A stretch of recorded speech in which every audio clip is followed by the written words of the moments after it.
दलितों को चिन्हित किया जा रहा है और उनके अधिकार, उनकी नौकरियां, उनकी शिक्षा, उनका सम्मान, उनकी मतलब आत्मविश्वास, इसको बिल्कुल चकनाचूर करने की एक सोची समझी साजिश हमारे देश में लागू की जा रही है।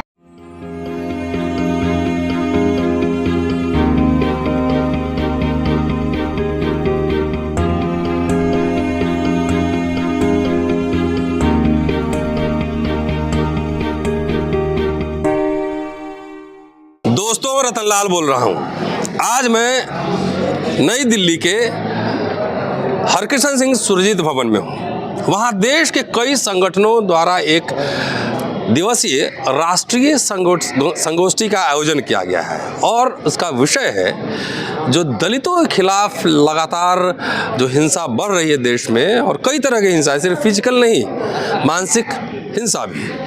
इन तमाम मुद्दों को लेकर देश के कई भागों से तकरीबन हजारों की संख्या में लोग इकट्ठा हुए हैं। कई संगठन इसमें शामिल हैं। मैं भी आया हूं और सुभाषिनी जी मेरे साथ हैं। आप पहले इंटरव्यू देख चुके हैं। इस प्रोग्राम होने से पहले भी मैंने एक इंट्रोडक्टरी इंटरव्यू किया था और आज प्रोग्राम हो गया है, अभी लंच ब्रेक है और काफ़ी लोग अंदर जा चुके हैं। लेकिन चलते चलते कुछ सवाल कि आखिर इसका पूरा जो कन्वेंशन है ये किसी पार्टी का मतलब कई तरह के संगठनों का एक समागम है। जी बताएं जरा क्या हुआ है। ये जो इसका आयोजन करने वाले 5 संगठन हैं। इसमें 2 खेत मजदूर यूनियन हैं, 2 लेफ्ट पार्टीज के साथ काम करने वाले दलित संगठन हैं और 3 खेत मजदूर यूनियन हैं, तो 5 हैं सब मिला करके।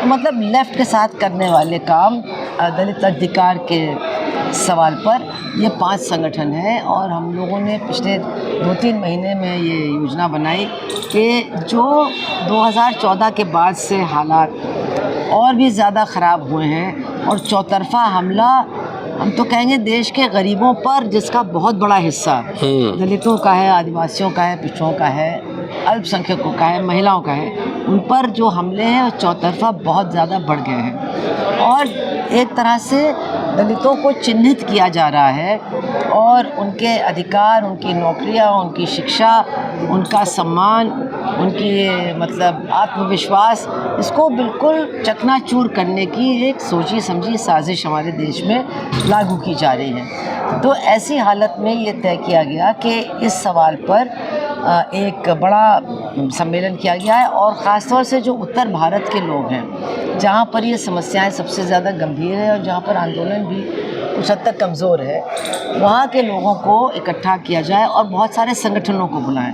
और ये ज़रूरी नहीं कि ये संगठन लेफ्टिस्ट हों, ये लेफ्टिस्ट आउटलुक के हों, लेकिन अगर वो दलित मुद्दों पर आंदोलित हैं तो उनको सबको मौका दिया जाए। और एक प्रस्ताव तैयार किया गया, उसको वो लोग और भी अच्छा बनाएंगे, कुछ मांगे हैं। लेकिन इसके बाद हम ये चाहते हैं कि ये जो लोग इकट्ठा आए हैं तो इस मंच को हम लोग बरकरार रखें और भी ज़्यादा विस्तृत करें और एक प्रोग्राम ऑफ एक्शन यहाँ पर तय हो और हम लोग ज़िलों में जा कर के, अपने स्टेट्स में जा कर के, राज्यों में जा कर के इसी तरह के तमाम संगठनों को इकट्ठा करके जो भी यहाँ पर प्रोग्राम तय होता है, और वो कन्वेंशन का और सेमिनार का नहीं बल्कि कोई रैली हो, कोई प्रोटेस्ट हो, उसका एक दिन हम लोग चाहते हैं तय हो, तो वो हर प्रदेश में दिखाई दे एक ही दिन, तब उसका कुछ इम्पैक्ट पड़ेगा और फिर हम लोग सोच सकते हैं कि दिल्ली में हम क्या कर सकते हैं। एक सवाल, पिछले कुछ दिनों में एक नया स्लोगन देखने को मिला है जो बेहतर है, जय भीम लाल सलाम। हाँ। और मैं अम्बेडकर साहब को पढ़ता हूँ। कई बार डांगे साहब को लेके उनके बहुत तीखे सवाल रहे हैं, लेकिन वामपंथ से उनकी उस तरह से लड़ाई नहीं है। कार्ल मार्क्स और बुद्धा का जो उनका पूरा लेक्चर है मैंने पढ़ा है, और सिर्फ तो चाहते हैं कि वामपंथी और वाम बने। हाँ, तो और वाम बने। तो कास्ट के सवाल को लेकर, तमाम ये सब सवाल को लेकर उनके जीवन काल में ही बहुत सारे अंतर्विरोध थे और बहुत एग्रेसिवली वो बोलते थे। अभी आपका एक नारा चल रहा है जय भीम लाल सलाम, इसको कैसे देखा जाए? क्या लेफ्ट पार्टीज़ के पूरे पॉलिटिकल फिलॉसफी में कोई चेंजेस आ रहा है? उसका इम्पैक्ट उनके ऑर्गेनाइजेशन पे, इलेक्शन पैटर्न पे, लीडरशिप इस पे पड़ेगा? मुझे लगता है कि जो हमारे तमाम डॉक्यूमेंट्स में बातें दर्ज हैं, हमारे जी। प्रस्तावों में दर्ज है, उनको अब ज़्यादा गंभीरता से देखा जा रहा है और लिया जा रहा है। जी। क्योंकि अगर हम उत्तर भारत को देखें तो एक ज़माना था, मतलब आज़ादी के पहले और आज़ादी के तुरंत बाद, जब बहुत बड़े आंदोलन जिसमें दलित भागीदार थे वो लाल झंडे के नेतृत्व में चले जी। और वो छुआछूत के खिलाफ थे और ज़मीन के सवाल पर थे। और उसके बाद जैसे कि कुछ लैंड रिफॉर्म हुआ, कुछ पिछड़ी जात के लोगों को ज़मीन मिल गई वगैरह, तो ये आंदोलन मंद पड़ गए। और ये बात बिल्कुल सही है कि ख़ास तौर से उत्तर भारत में अगर लेफ़्ट सामाजिक सवालों पर, यानी जो दलितों के प्रश्न हैं, माइनॉरिटीज़ के, अनटचेबिलिटी के क्वेश्चन है, तो आप जब तक इनको क्लास पॉलिटिक्स के साथ नहीं जोड़ेंगे और उनको क्लास पॉलिटिक्स का हिस्सा नहीं समझेंगे, क्योंकि क्लास है क्या चीज़, वर्ग क्या है, जो शोषित वर्ग है हमारे देश में, आप उसको मजदूर कहिए, आप उसको किसान कहिए, लेकिन अगर उसका विश्लेषण आप करेंगे तो उसमें बहुत बड़ा हिस्सा दलितों का है, बहुत बड़ा हिस्सा कुछ इलाकों में ट्राइबल्स का है और बहुत बड़ा हिस्सा महिलाओं का भी है। तो इस तरह से भी हमको ये विश्लेषण करने की ज़रूरत है। और कास्ट और क्लास का जो आपस में क्लास्ट, हाँ ये अच्छा शब्द है, ये जो इनकी इंटरलिंकिंग है, इसको समझना बहुत ज़्यादा ज़रूरी है। तो इसीलिए रोहित वेमुला भी, उन्होंने भी लिखा, बहुत सुंदर लिखा, ठीक है उनके मतभेद भी थे, लेकिन उन्होंने भी एक कल्पना, एक चित्र बनाया, मतलब नीले आकाश में लाल सूरज। तो हम लोग भी ये कहते हैं कहीं कहीं आकाश बड़ा होगा, सूरज छोटा होगा, कहीं कहीं सूरज बड़ा होगा, लेकिन ये जो दो दिशाएं हैं हमारे देश में परिवर्तन के आंदोलन की, अगर ये एक दूसरे के करीब नहीं आएंगी तो दोनों की क्षति होगी, जाहिर है। तो ये हम लोगों का पहला और सबसे प्राथमिक काम होना चाहिए कि हम कुछ भी करें लेकिन इन दो दिशाओं को साथ लाएं। ये डॉक्टर अंबेडकर की ज़िंदगी में भी इसकी संभावना थी। अंबेडकर नामा देखती हैं अक्सर? हाँ हाँ देखते हैं। तो जब वो साथ आए और बड़ी हड़तालें हुई टेक्सटाइल के मज़दूरों की, और बहुत कम लोग जानते हैं एक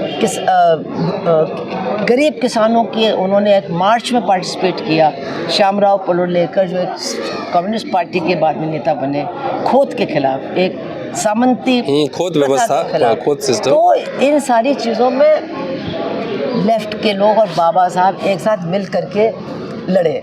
जो आपका ये महाट सत्याग्रह है, तो उसमें भी जो 37 का किसान आंदोलन है, हाँ 37 का किसान आंदोलन है, उसके पहले 35-36 का महाट सत्याग्रह, उसमें भी आर.बी. मोरे जैसे लोग थे। तो उस परंपरा को फिर से जिंदा करने की ज़रूरत है और दोनों तरफ के लोगों को उस परंपरा से सीखने और समझने की ज़रूरत है। एक किताब आई है अभी, एक दलित वामपंथी की बायोग्राफी है, ऑटोबायोग्राफी है, मैडम ने मुझे दी है, अभी मैंने पढ़ा नहीं है, लेकिन उसका कुछ पोर्शन पढ़ के मैं मैडम का इंटरव्यू करूंगा। बहरहाल एक सवाल और, आप पोलित ब्यूरो की मेंबर हैं, 21वीं सदी है, और कई बार ये लगता है कि जो प्राइमरी कॉन्ट्रडिक्शन है वो कास्ट को लेकर भी है, मजदूरों की भी जातियां होती हैं, उनके क्षेत्र धर्म सब होते हैं। क्या पोलित ब्यूरो में या वामपंथ एज होल लार्ज, सीपीएम को छोड़ दीजिए, एंटायर वाम में लेता हूँ, उसमें ऑर्गेनाइजेशन के लेवल पे कुछ मंथन है, इस पे बहुत मंथन है, और ये लोग अपना नेता भी देखना चाहते हैं लोग, हाँ, और ये बात लोगों के समझ में आना चाहिए कि अब वो नहीं चलेगा कि हम आपकी तरफ से बोल रहे हैं, हाँ आपके बिहाफ पे हम बोल रहे हैं, ये प्रॉक्सी, हाँ, और ये ज़रूरी है। तमाम सोशल ग्रुप्स को रिप्रेजेंटेशन और लीडरशिप में उनका इन्वॉल्व होना ये बहुत ज़्यादा ज़रूरी है। इस पर हम लोग थोड़ा इन चीज़ों में थोड़ा टाइम लगाते हैं, सोचने समझने में, पढ़ने लिखने में, उसको फिर लागू करने में भी, लेकिन शुरुआत तो हो गई है, जहाँ शुरुआत हो जाती है तो फिर होने लगता है। जी, चलिए, ये कहना सिर्फ ये था मेरा कि अगर इतने 70-75 सालों में या वामपंथ के तकरीबन 100 साल के इतिहास में अगर हम दलित आइडियोलॉग्स, वामपंथ के मार्क्सिस्ट आइडियोलॉग्स प्रोड्यूस करने में असफल रहे हैं, लेनिस्ट प्रोड्यूस करने में असफल रहे हैं, तो ये चिंतन हमें ज़रूर करना पड़ेगा कि हमने क्यों नहीं पढ़ाए, क्यों नहीं बनाए, सवाल बनता है। लेकिन अच्छी बात है, मैडम कह रही हैं कि अब वामपंथियों को थोड़ा अम्बेडकरवादी होना होगा और अम्बेडकरवादियों को थोड़ा वामपंथी होना पड़ेगा, जो कि अम्बेडकर के ज़माने में भी ये पूरी धारा उस तरीके से चल रही थी। कुछ इंडिविजुअल्स को लेकर अम्बेडकर के बड़े तीखे सवाल थे और उन्होंने उन्होंने उठाए थे इलेक्शन को, 1952 के इलेक्शन में भी उठाए थे। बहरहाल चलिए, ये चिंतन मनन हो रहा है, मैडम हमारे साथ है और शुभकामनाएं। आप देखते रहिए अम्बेडकरनामा, पूरा वीडियो देखिए। और जितने साथी हैं नेशनल दस्तक और कौन कौन है, ग्लोबल वॉइस, सारे जनहित आवाज के, और क्या है तुम्हारा सब, हाँ जितने नेशनल दस्तक भी है, नेशनल दस्तक है, वो तुम्हारा क्या है चैनल, HNP है, तू उधर से आया है, ओके। तो जितने चैनल हैं ये सब बहुजन चैनल ओरिजिनल रियल है। अम्बेडकरनामा छोटा है, इन लोगों के बड़े बड़े चैनल हैं। जनहित आवाज़ छोटा है, अम्बेडकरनामा छोटा है। पूरा वीडियो देखिए, सब्सक्राइब और शेयर करते रहिए। शुक्रिया आप सबका, शुक्रिया मैम, थैंक यू। धन्यवाद।